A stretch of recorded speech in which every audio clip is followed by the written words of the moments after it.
घर गृहस्थी में नेहा पूरी तरह रम चुकी थी।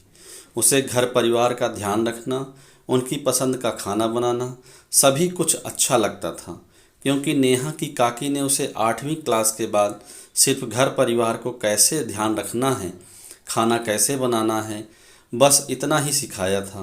पढ़ाई बंद हुई तो बाहर की दुनिया से ज़्यादा नाता नहीं रहा। 18वें साल खत्म होते ही नेहा को डोली में बैठा दिया था। अगर घर के किसी भी सदस्य की तबीयत खराब होती तो नेहा उसका खास ख्याल रखती। नेहा जैसा नाम वैसी गुणी थी। उसके पति रमेश सरकारी स्कूल में प्रिंसिपल थे, इसलिए वह उनके स्कूल जाने वाले समय का खास ध्यान रखती थी। नेहा के 2 बेटे थे। बड़ा बेटा कॉलेज में था और छोटा बेटा हाई स्कूल में पढ़ता था। घर में बूढ़ी सासू जी भी थी, जो अपना ज़्यादातर समय टेलीविज़न में बिताती थी।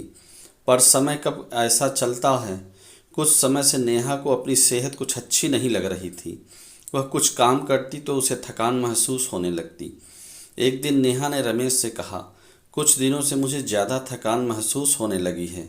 तो रमेश ने कहा कि आराम कर लिया करो। इसी तरह कुछ दिन तो निकल गए, पर अब नेहा को कभी सिर दुखना, कभी हाथ पैर में दर्द, कंपन जैसी कुछ परेशानियां बढ़ने लगी थी।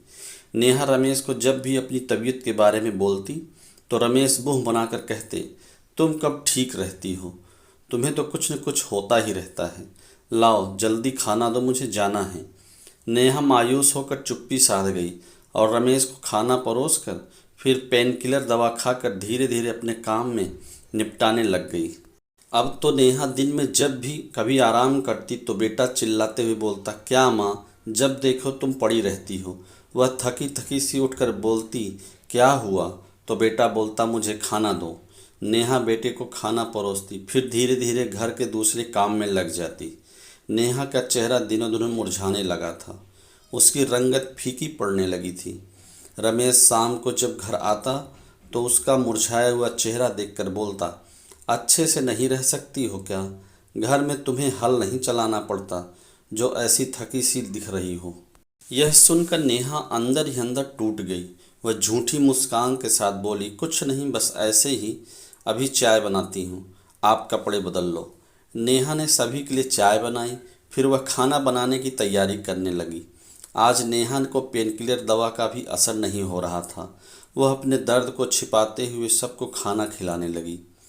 आज उसका खाना खाने का मन भी नहीं कर रहा था।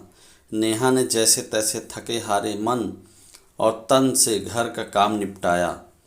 उसे थोड़ा चक्कर आया तो वह कुर्सी पर बैठने लगी, पर तभी नीचे गिर पड़ी। जब सभी को आवाज़ आई तो वे दौड़कर नेहा के पास आ गए और फिर उसे डॉक्टर के पास ले गए। डॉक्टर ने जब पूरी जांच की तो उसे सीरियस हालत में बताया। यह सुनकर पति और बच्चे चिंतित हो गए। रमेश के कानों में नेहा को कहे अपने शब्द घूम रहे थे, तुमको कुछ न कुछ होता ही रहता है।